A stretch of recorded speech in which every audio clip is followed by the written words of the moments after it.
We're going to jump into a quick fireside chat with Mr. Mike. You want to come up? Let's give him a round of applause. And so we're doing this because I don't know how he got picked, but Mike got picked. And essentially, you know, a lot of you, majority of you have not been working with us. But Mike has, and he's had a lot of things happen. And so this is an opportunity for him to share how he's used this within your team and your organization. Because I could sit up here all day and be like, this works for me, and this works for this company, and this works for whoever. But here's an example of how this has worked actually inside your company.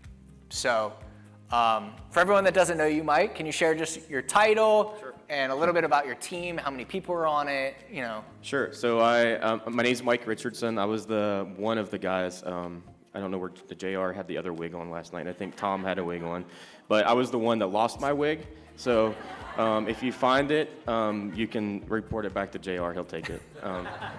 So I work actually with two different regions. I work with Audie, 2 buildings here in Texas with her, and then I work with Jenna Johnston, wherever she is back there, in the, I don't know if it's the Northeast, the Southeast. It's kind of like a misfit group of states, but they're a great group to work with. So I have been with Grace almost 3 years, and absolutely love it here. I think that one of the things that makes us so special is our culture. I'm super impressed with the culture that we have here, and I think it's more like a family versus a corporation, so I think we should be grateful for that. What else do you want to know? Yeah, how many people are on your team? Oh, okay. And what's the structure of your team? Sure. So I have, with every position filled, I would have about 26-ish salespeople, which is a lot. So if you think about having to have a phone call with every one of those people every week, that's a lot of your time. I have everything from sales directors to business development directors to moving coordinators to sales counselors. So it's a wide range, everything from 1 person in the building to up to 5 people in a building. So it really spreads around quite a bit. Yeah, that's a lot. So how do you manage, like, and when we talk to you, you're like, you have time, like, obviously you're strapped, but you really do a good job of managing your time. So how do you go about holding them accountable and working through using the next play with these 26 team members? How do you do this? I think a lot of it, you know, I have a little bit of background in learning and development, and one of the things that I've carried with me is adult learners want to know what's in it for them, right? What's in it for me? How's this going to benefit me? And I think once you understand the benefit of what this can do and how you can look at it, I think it's going to change your mindset a little bit. I think what Richie said earlier, is it a little annoying? Yeah, it can be a little annoying, but I think the benefit will win out with everybody. I think the other piece of that is a lot of communication, right? I think you have to have trust and respect for each other and a lot of communication. And fortunately or unfortunately, I haven't got to know everybody yet in the new region that I'm working with Jenna, but we'll get there to that point. But I know about half of you in this room that I've worked with, about half of the community. So I think, again, it goes back to just that communication, a lot of respect. And most of you, I think, is a mutual respect with your partners that you work with in your regions. I think that's really important. Yeah.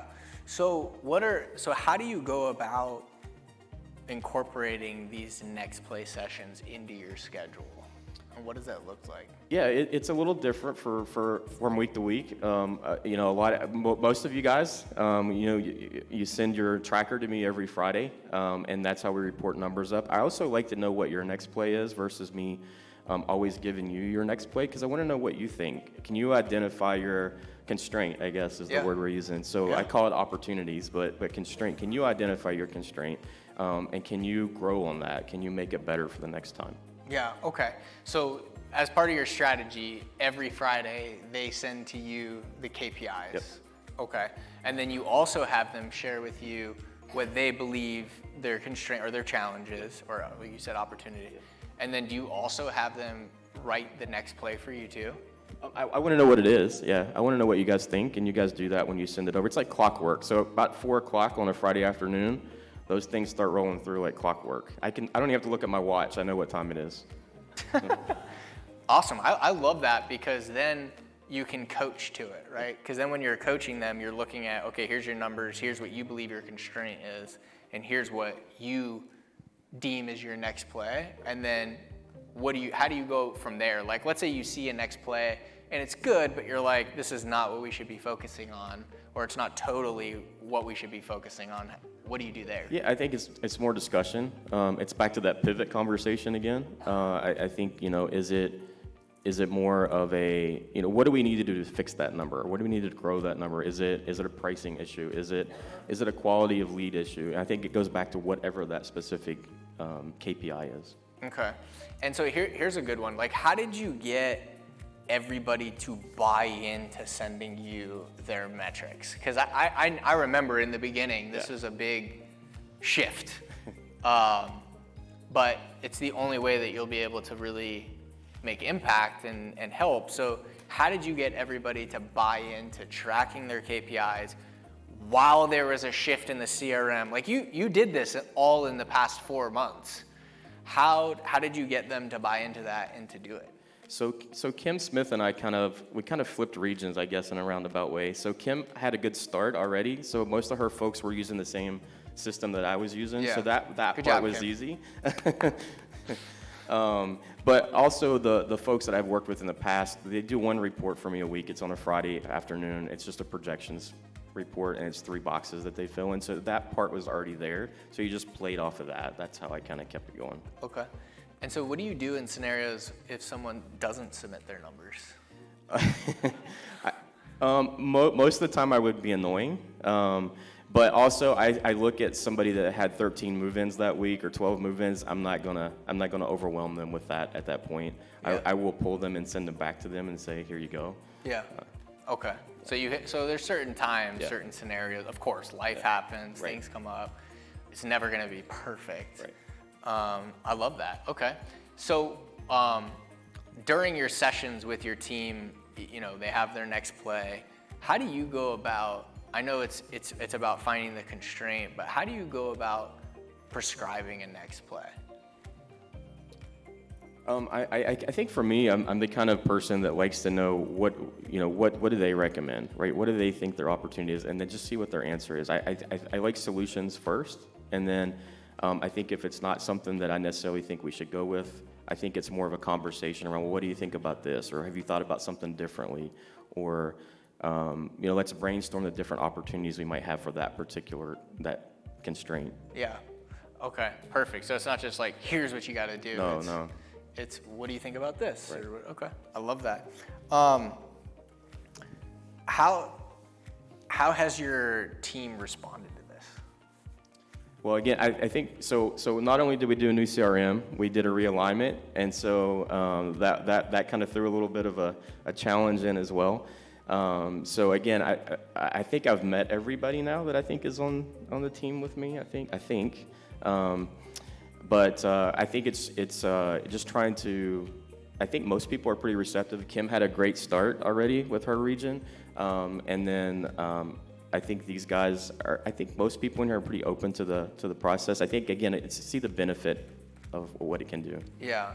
What's been your biggest challenge with it overall? I think probably just trying to keep up with it and get the information to Todd on my part. Yeah. What's the hardest part about it? I think it's just gather. For me, it's just sitting down to do it. I think Yeah. that's for me. That's my challenge. And I think over time we can make it simpler, Yeah. right? We got to find a way to automate certain things. Yeah. Like that has to happen. In the beginning, it's tough because we got to, figure that out. All right, so for you, it's not necessarily anything within execution. It's just actually getting the information. Yeah, I think these guys do a really good job. I think learning the new CRM. I think one of the things that really benefits at a community level is that you guys are now forced to look at your data, right? In the past, it was like, okay, put it in there, like you said earlier, and then what happens to it, right? But now I think you guys look in there and you actually see those conversion ratios. And I think if you don't know your conversion ratios, you don't know where to focus, right? You don't know where those leads are. You don't know how many tours I need. It's a simple math process, but you got to figure out where those opportunities are along the way in those conversion ratios. Yeah. Where do you feel like your biggest strength has been? Because like obviously you get it, you've dialed it in really well. Like what's been your biggest strength in executing this? Gosh, I'm not sure that I can. I'm not sure if I know the answer to that. I think again, I think these guys just seeing the value behind it. I think is probably, I think the biggest piece of it. Okay. Oh, you think so? Oh. Thank you. You know, I go back to what Lisa said earlier. You guys, I think those of you that know me know that I position myself as a peer, right? We're here. We're all swimming for the same goal, right? We're all shooting for the same star. So I think I'm here as a resource, and that's how I look at working with each and every one of you in the room. Yeah, I love that, man. And you can just tell from speaking with you. It's really quick. So what's been the biggest benefit for you? Like, what have you seen as a big benefit for you from implementing this? Well, even before we switched regions around, but I'll give Kim some credit again for the last couple months. But even before that, since we started this, our region, or the region I've been associated with, let me say it that way, we've netted up double digits for the last 3 or 4 months consistently. So I think that's a win for me. That's huge. Yeah. Let's give him a round of applause. That's awesome.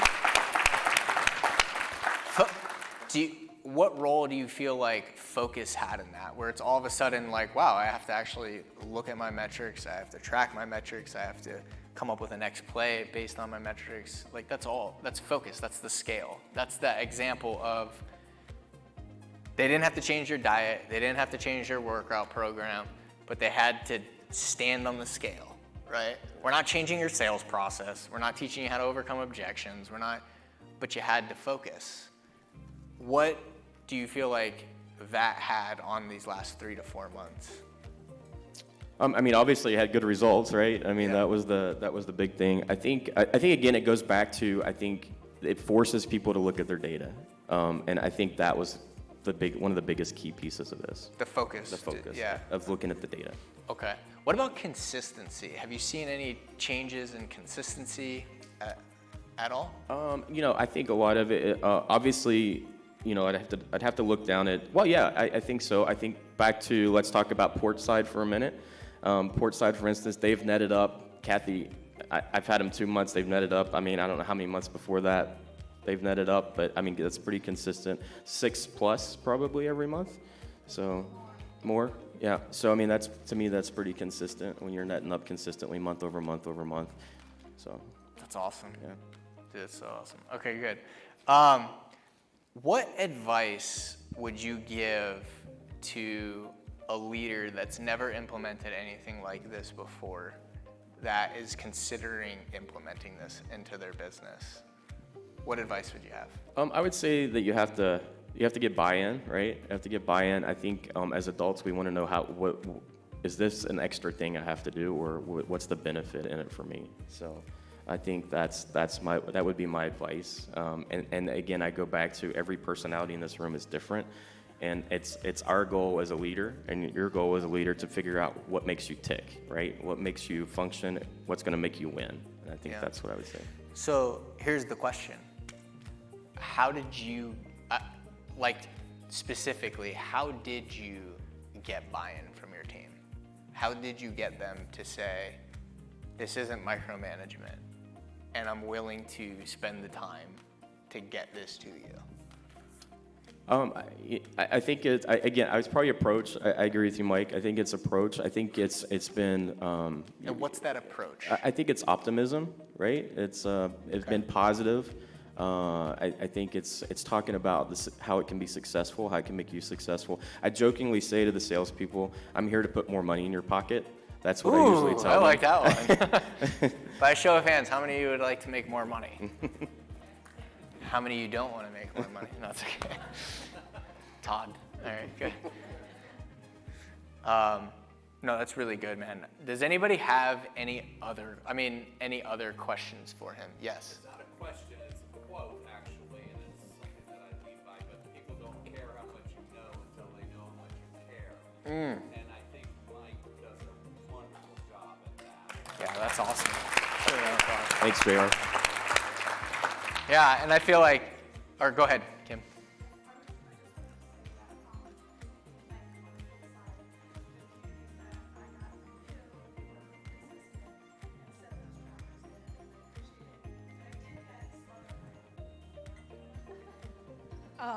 And from the other communities that I got also, that I wasn't quite sure, because I don't know what consistencies, I just said everybody who gets me their tracker on time gets an extra $100 this week.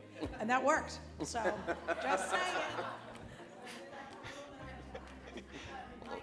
I'll take that tip, Kim. Compensation drives. This is Todd's favorite. What's Todd's favorite all-time quote? Compensation drives behavior. Every time I do an event with him, he says it like 63 times. So he's the one that. Yeah. So he's the one that makes sense. All right. Would you? Okay. Go ahead. No, you're fine. I think for us as EDs, for our region anyways, it's the consistency in the support that we get from our regional team. Ooh.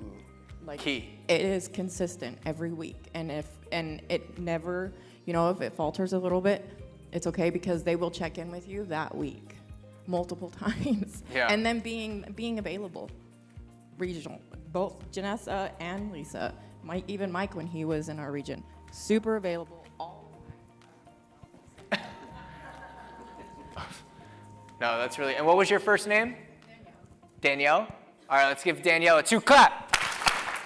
All right, awesome. This is really good. What would you recommend anybody implementing something like this? What would be your recommendation? For them to implement? Yeah. Yeah, I mean, I think these guys, again, I think look at all the factors since we started this in January? February? Yeah. I think we've changed over. We have new people start. I just had a conversation with Kimber the other day, who kind of came in the middle of this and trying to bring her up to speed and things like that. But I think, again, I think most people, at least the people I've worked with, have definitely implemented it, and I think they've been consistent with it. So. Yeah. Okay. For people that are on the fence, like, I don't know about my time.